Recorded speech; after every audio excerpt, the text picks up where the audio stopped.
नमस्ते दोस्तों, आपकी एकेडमी में आप सभी का स्वागत है।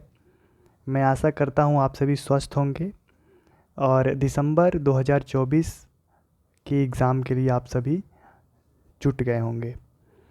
और मैं यह भी उम्मीद करता हूँ कि मेरे द्वारा जो ये सीरीज़ यूजीसी नेट हिंदी कहानी यूनिट 7 के अंतर्गत जितनी भी कहानियाँ लगी हुई हैं, उसके संदर्भ में जो भी वीडियो, जो भी कंटेंट, जो भी कहानी का पाठ मेरे द्वारा कराया जा रहा है, उससे आपको ज़रूर कुछ ना कुछ लाभ हो रहा होगा।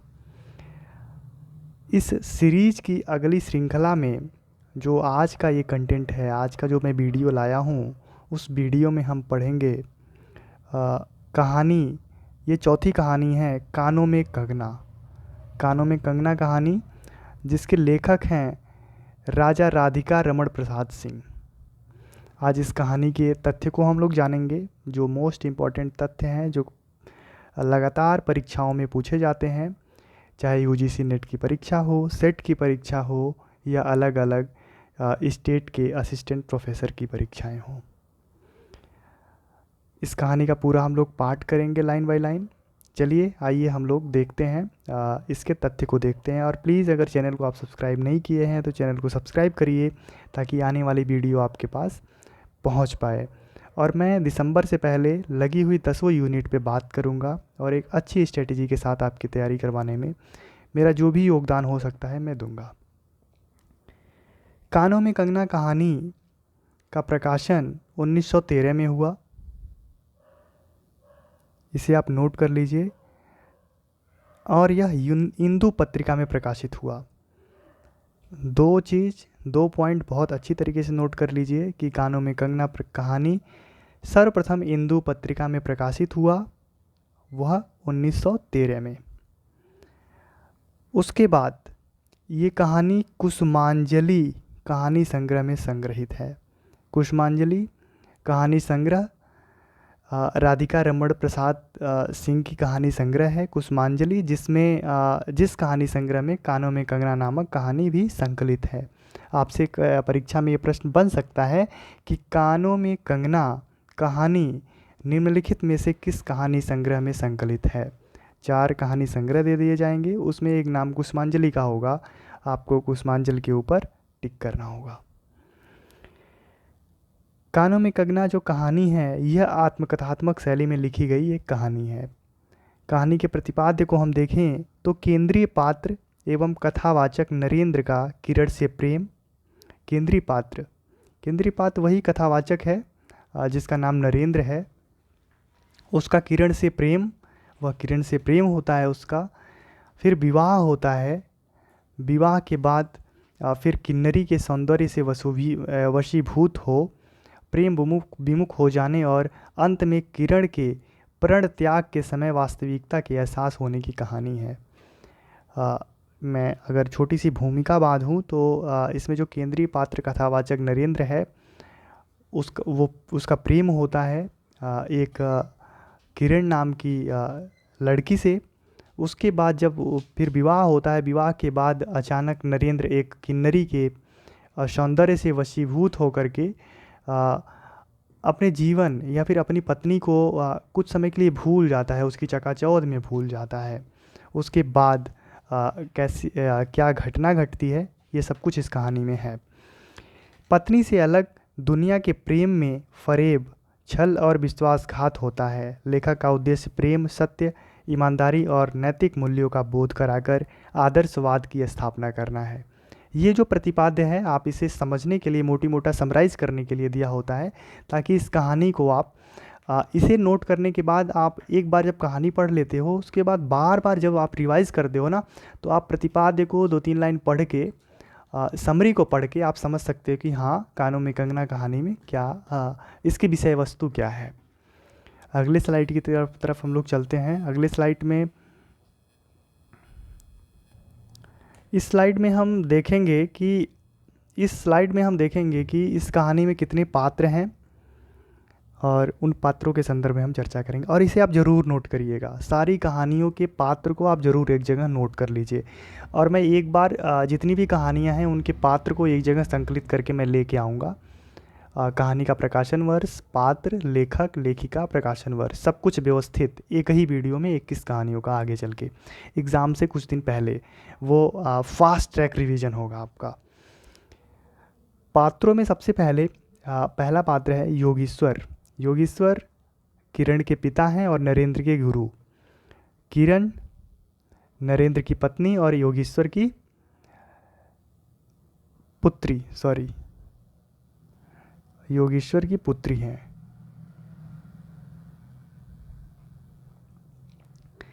नरेंद्र कथावाचक हैं ये, और किरण का पति है। मोहन नरेंद्र का मित्र। जूही नरेंद्र के घर की नौकरानी। जूही नाम की एक लड़की रहती है जो नरेंद्र के घर में नौकरानी के संदर्भ में जुड़ी रहती है। किन्नरी नाचने वाली। अब ये इस कहानी से संबंधित जितने भी तथ्य थे वो पूरे हुए। अब हम इस कहानी का लाइन बाय लाइन पाठ करेंगे, वाचन करेंगे। आपके पास अगर टेक्स्ट है तो आप टेक्स्ट को ओपन कर लीजिए। अगर टेक्स्ट नहीं है, टेक्स्ट ओपन करने पर जिस जिस जगह को, जिस जिस पंक्ति को मैं हाईलाइट करता हूँ, आप ज़रूर उसे हाईलाइट करिए। और आपके अनुसार जो भी पंक्ति लगती है कि ये प्रमुख पंक्ति है, विशेष पंक्ति है, किसी जगह का स्थान है, आप उसे ज़रूर अंडरलाइन करते चले जाइए। आगे हम चलते हैं। और प्लीज़ अगर चैनल को आप सब्सक्राइब नहीं किए हैं तो चैनल को सब्सक्राइब करिए, नोटिफिकेशन ज़रूर ऑन करिए, और कमेंट के साथ कमेंट बॉक्स में आप ज़रूर एक्टिव रहिए ताकि मुझे पता लगे कि हाँ, आप लोगों में से कुछ लोग इस वीडियो को फॉलो कर रहे हों। मुझे भी मोटिवेशन मिलेगा कि हाँ, मुझे और अच्छा कंटेंट देने की ज़रूरत है। कहानी का हम लोग पाठ करेंगे। देखिए, कानों में कंगना, राजा राधिका, रमण प्रसाद सिंह। किरण, किरण तुम्हारे कानों में क्या है? ये कौन पूछता है? ये पूछता है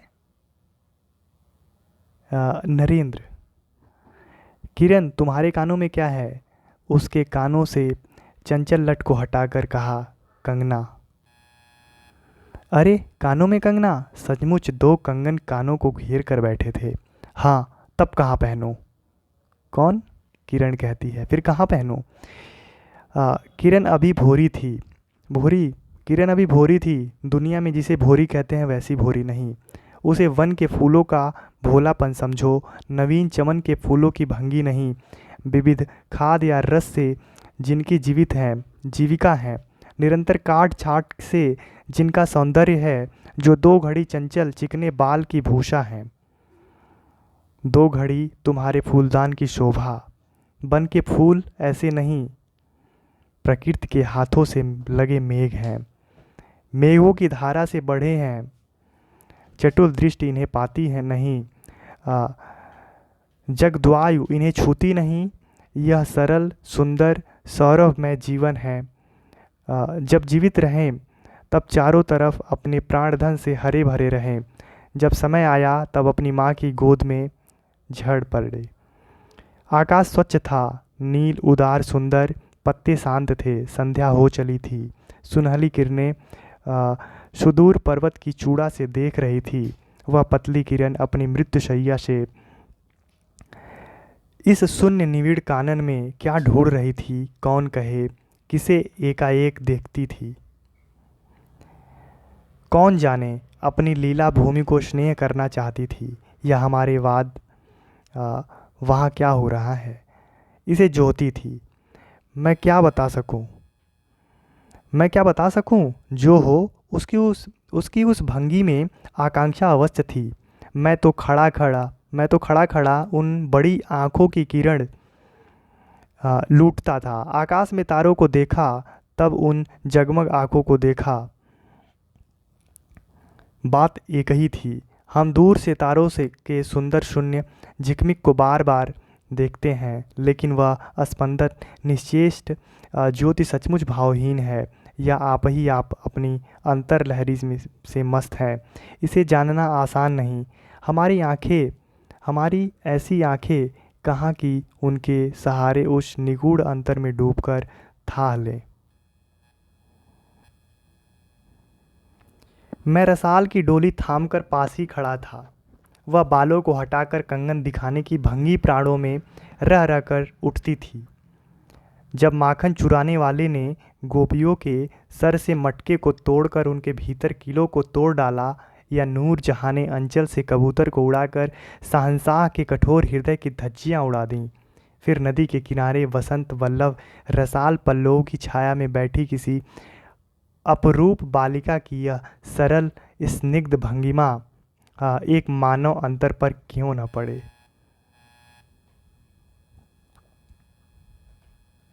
एक मानव अंतर पर क्यों न पड़े।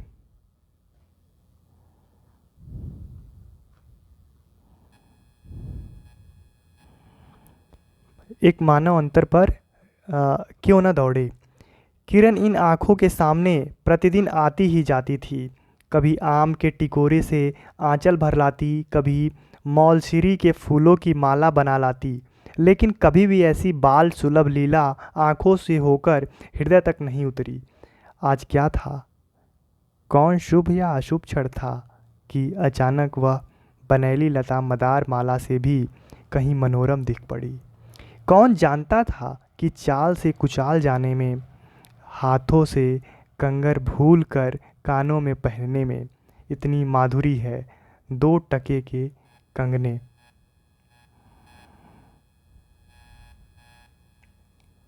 2 टके के कंगने में इतनी शक्ति है। गोपियों को कभी स्वप्न में भी नहीं झलका था कि बांस की बांसुरी में घूंघट खोल कर नचा देने वाली शक्ति भरी है। मैंने चटपट उसके कानों से कंगन उतार लिया, फिर धीरे धीरे उसकी उंगलियों पर चढ़ाने लगा। न जाने उस घड़ी कैसी खलबली थी। मुंह से अचानक निकल आया, किरण, आज की यह घटना मुझे मरते दम तक न भूलेगी। यह भीतर तक बैठ गई। उसकी बड़ी बड़ी आंखें और भी बड़ी हो गई। मुझे चोट सी लगी। मैं तत्क्षण योगीश्वर की कुटी की तरफ चल दिया। प्राण भी उसी समय नहीं चल दिए। यही विस्मय था। ये सारी बातें अब तक नरेंद्र कर रहा था। नरेंद्र किरण की सुंदरता की बातें कर रहा था, और उसके बाद वो योगीश्वर की कुटी अर्थात किरण के पिता और अपने गुरु योगीश्वर की कुटी की तरफ चल देता है। उसके बाद कहानी में ही छोटे छोटे 2 भाग बनाए गए हैं। दूसरे भाग में देखिए क्या होता है। एक दिन था कि इसी दुनिया में दुनिया से दूर रहकर लोग दूसरी दुनिया का सुख उठाते थे। हरिचंदन के पल्लवों की छाया भूलोक पर कहाँ मिले, लेकिन किसी समय हमारे यहाँ भी ऐसे वन थे जिनके वृक्षों के साये में घड़ी निवारने के लिए स्वर्ग से देवता भी उतर आते थे। जिस पंचवटी का अनंत यौवन देखकर राम की आंखें भी खिल उठी थीं, वहाँ के निवासियों ने कभी अमर तरु के फूलों की माला नहीं चाही, मंदाकिनी के छींटों की शीतलता नहीं ढूंढी, नंदनोपवन की सानी कही वन भी था। कल्प वृक्ष की छाया में शांति अवश्य है, लेकिन कदम की छैयाँ कहाँ मिल सकती। हमारी तुम्हारी आंखों से कभी नंदनोत्सव की लीला नहीं देखी। हमारी तुम्हारी आंखों ने कभी नंदनोत्सव की लीला नहीं देखी, लेकिन इसी भूतल पर एक दिन ऐसा उत्सव हो चुका है जिसको देख देख कर प्रकृति तथा रजनी 6 महीने तक ठगी रही। शत शत देवांगनाओं ने परिजात के फूलों की वर्षा से नंदन कानन को उजाड़ डाला।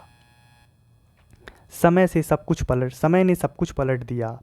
अब ऐसे वन नहीं जहाँ कृष्ण गोलोक से उतरकर 2 घड़ी बंसी की टेर दें, अर्थात 2 घड़ी बंसी बजाएं। टेरना अर्थात बजाना।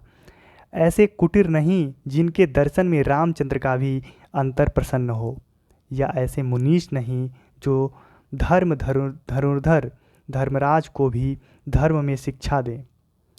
यदि 1-2 भूले भटके हो भी तब अभी तक उन पर दुनिया का पर्दा नहीं उठा। अर्थात अगर 1-2 ऐसे होंगे भी तो अभी दुनिया के सामने वो आए नहीं हैं, अभी वो पर्दे के अंदर घिरे हुए हैं।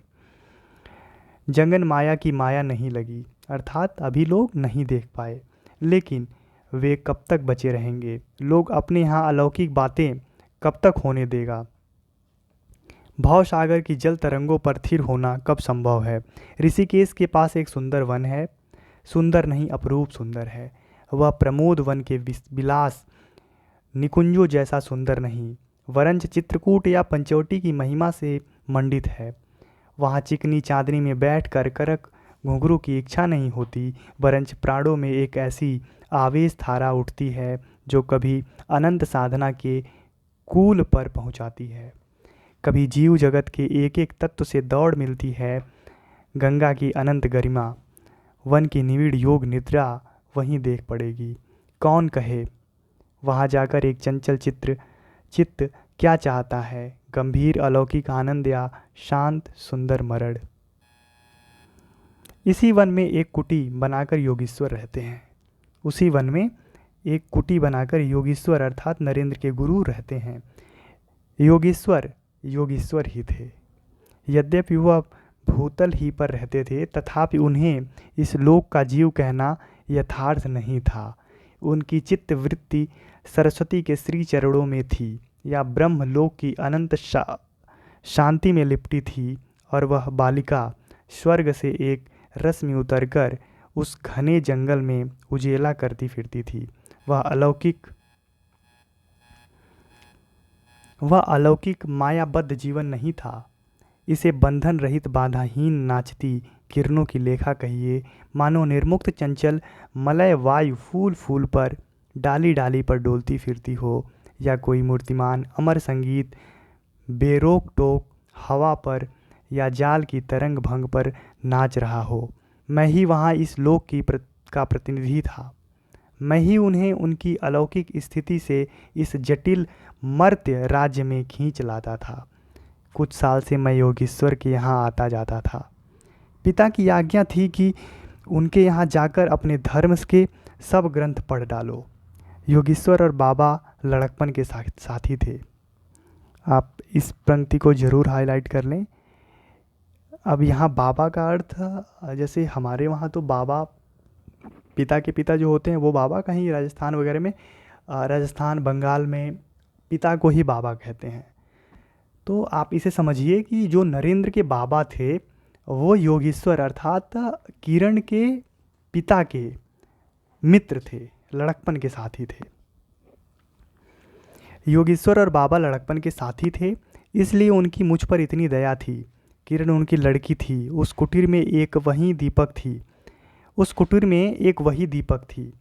जिस दिन की घटना मैं लिख आया हूँ, उसी दिन सवेरे मेरे अध्ययन की पूर्णाहुति थी, और बाबा के कहने पर एक जोड़ा पीताम्बर, इसे ज़रूर नोट कीजिए, बाबा के कहने पर एक जोड़ा पीताम्बर, 5 स्वर्ण मुद्राएं तथा किरण के लिए 2 कनक कंगन आचार्य के निकट ले आया था।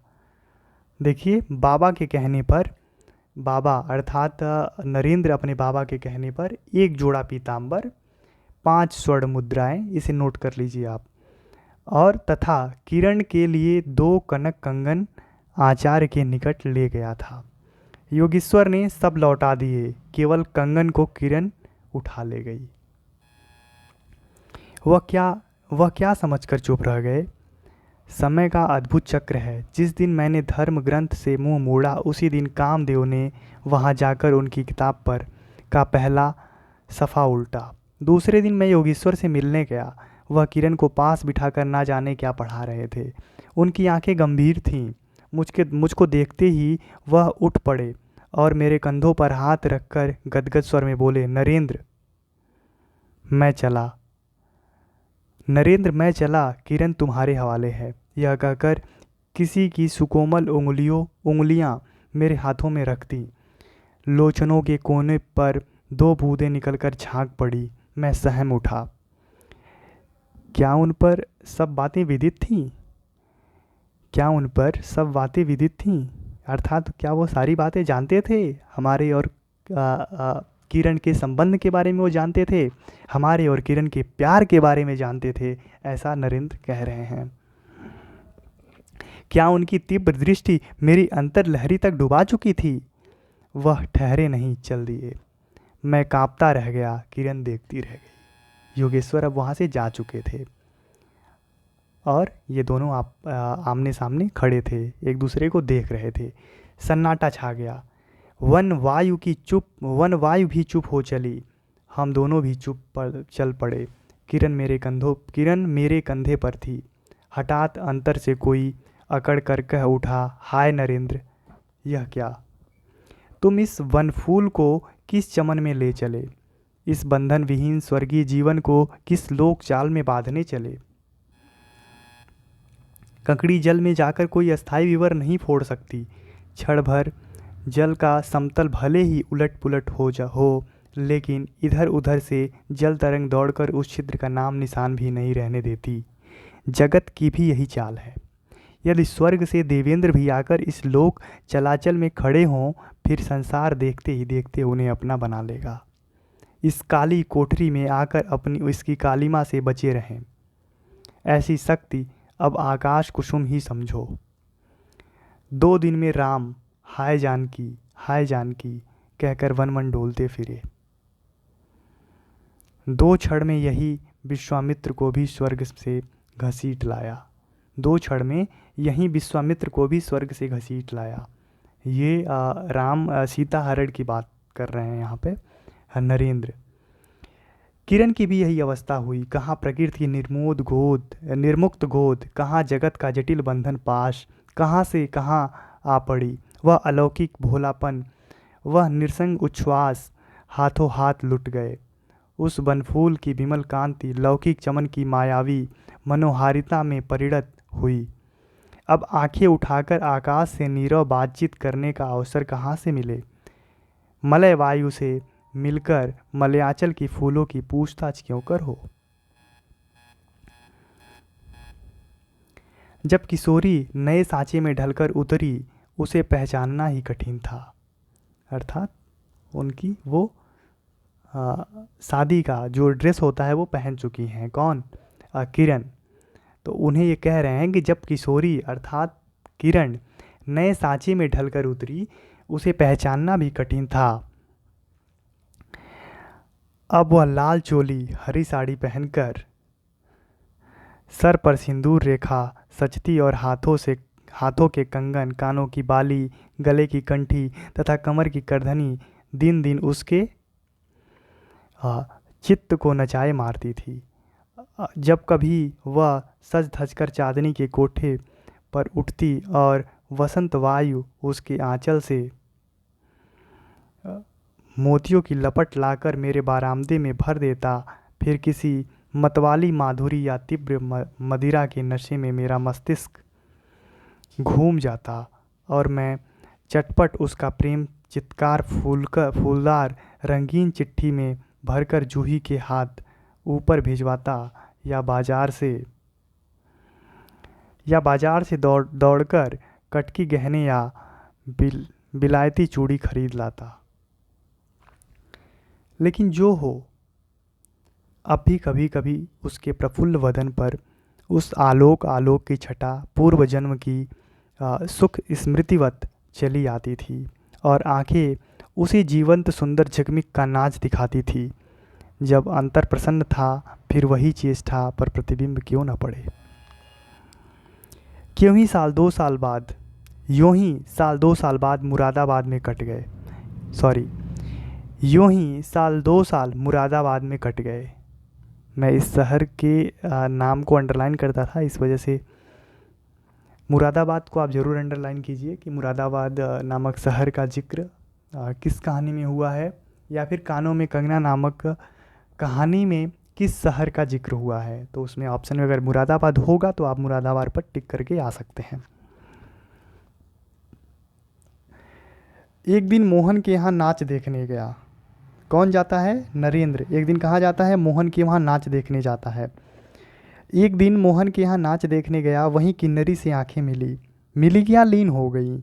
नवीन यौवन, कोकिल कंठा, चतुर चंचल चेष्टा तथा मायावी चमक, अब चित्त को चलाने के लिए और क्या चाहिए। किन्नरी सचमुच किन्नरी ही थी, नाचने वाली नहीं नचाने वाली थी। पहली बार देखकर उसे इस लोक की सुंदरी समझना दुस्तर था। क्या एक लपट जो लगती किसी नशा सी चढ़ जाती। यारों ने मुझे और भी चढ़ा दिया। आंखें मिलती मिलती मिल गई, हृदय को भी साथ साथ घसीट ले गई। फिर क्या था? इतने दिनों की धर्म शिक्षा, सतवत्सर की पूज्य लक्ष्मी, बाप दादों की कुल प्रतिष्ठा, पत्नी से पवित्र प्रेम एक एक करके उस प्रतीत वासना कुंठ में भस्म होने लगे। अग्नि और भी बढ़ती गई। किन्नरी की चिकनी दृष्टि चिकनी बातें सी बरसाती रही। घर बार सब जल उठा। मैं भी निरंतर जलने लगा, लेकिन ज्यों ज्यों जलता गया जलने की इच्छा जलाती रही। 5 महीने कट गए। कितने महीने किन्नरी के पीछे काट देते हैं नरेंद्र? 5 महीने। नशा उतरा नहीं। बनारसी साड़ी, पारसी जैकेट, मोती का हार, कटकी कर्णफूल, सब कुछ लाकर उस मायाकारी के अलग रंजित चरणों पर रखे। किरण हेमंत की मालती बनी थी, जिस पर एक फूल नहीं, एक पल्लव नहीं। घर की वधू क्या करती? जो अनंत सूत्र से बंधा था, जो अनंत जीवन की संगी था, वही हाथों हाथ पराये के हाथ बिक गया। फिर ये तो 2 दिन के चकमकी खिलौने थे। इन्हें शरीर बदलते क्या देर लगे। दिन भर बहानों की माला गूंद गूंद किरण के गले में, और शाम को मोती की माला उस नाचने वाली के गले में सशंक निर्लज्ज डाल देना, यही मेरा जीवन निर्वाह था। एक दिन सारी बातें खुल गई। किरण पछाड़ खाकर भूमि पर जा पड़ी। उसकी आंखों में आंसू न थे, मेरी आंखों में दया न थी। बरसात की रात थी, रिमझिम बूंदों की झड़ी थी। चांदनी मेघों से आंख मुदव्वल खेल रही थी। बिजली काले कपाट से बार बार झांकती थी। किसे चंचला देखती थी, तथा बादल किस मरोड़ से रह रह कर चिल्लाते थे। इन्हें सोचने का मुझे अवसर नहीं था। मैं तो किन्नरी के दरवाजे से हताश लौटा था। आंखों के ऊपर न चांदनी थी, न बदली थी। त्रिशंकु ने स्वर्ग को जाते जाते बीच में ही टंकर किस दुख को उठाया, और मैं तो अपने स्वर्ग के दरवाजे पर सर रखकर निराश लौटा था। मेरी वेदना क्यों न बड़ी हो। हाय, मेरी अंगुलियों में एक अंगूठी भी रहती तो उसे नज़र कर उसके चरणों पर लौटता। घर पर आते ही जूही को पुकार उठा। जूही, किरण के पास कुछ भी बचा हो तब फौरन जाकर मांग लाओ। वो घर आते हैं और अब किन्नरी को देने के लिए उनके पास कुछ भी नहीं बचा है, तो वो घर आते ही जूही को एक बार पुकार देते हैं कि जूही, अगर अब किरण के पास कुछ भी बचा हो तो फ़ौरन लेके आओ। इससे ये संदेह आशा लगाया जा सकता है कि अब किरण के पास भी कुछ नहीं बचा। किरण के पास भी जितनी भी संपत्ति थी, जो जेवर थे, उसके सारा नरेंद्र उस किन्नरी को ले जाके दे देता है।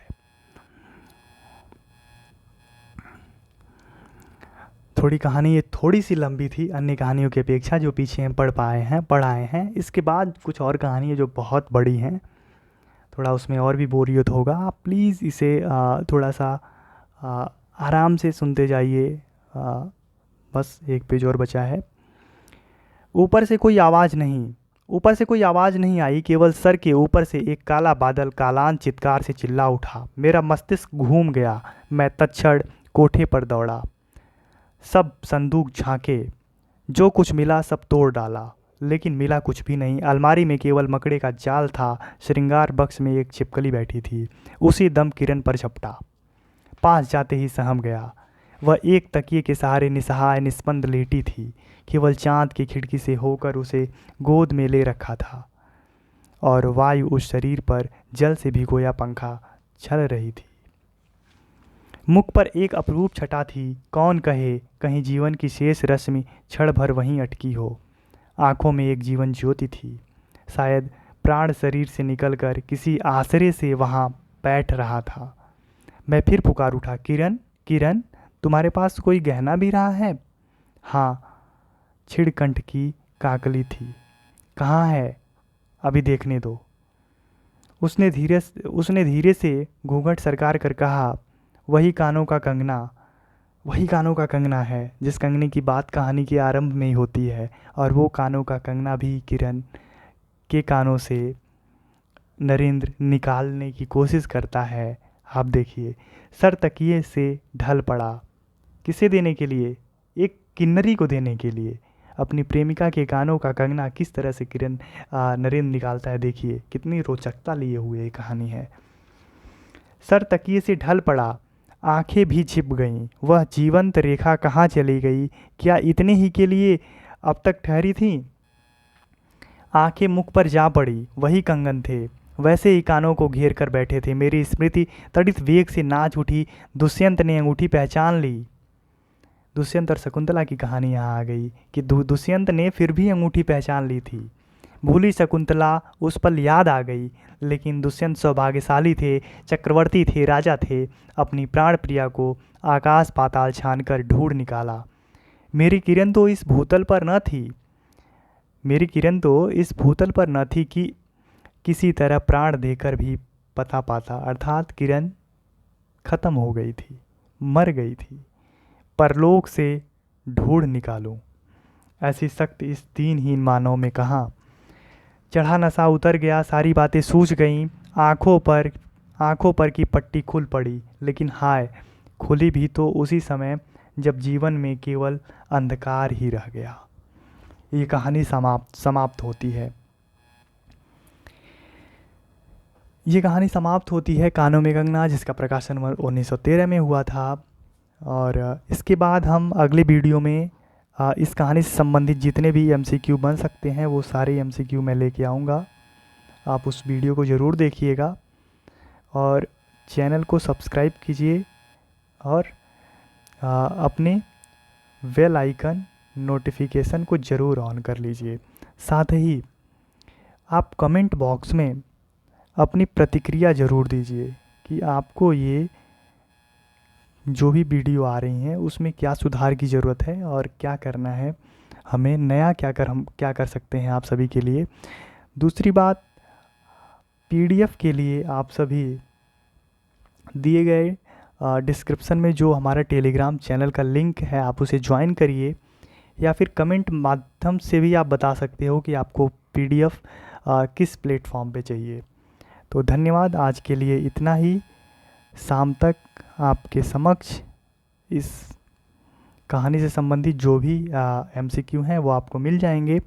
और जब ये यूनिट पूरी हो जाएगी, इसके बाद 1-2 यूनिट कराने के बाद मैं 2006 से 2024 तक जितनी भी यूनिट हैं सारी यूनिट के पीवाईक्यू मैं एक साथ कराऊंगा। पीवाईक्यू को देख के आप समझ पाओगे कि कैसे कैसे प्रश्न यूजीसी नेट हिंदी में पूछे जाते रहे हैं और पूछे जाने की संभावनाएं कैसे कैसे प्रश्नों की बन सकती है, इसका आप अंदाज़ा सही से लगा पाओगे।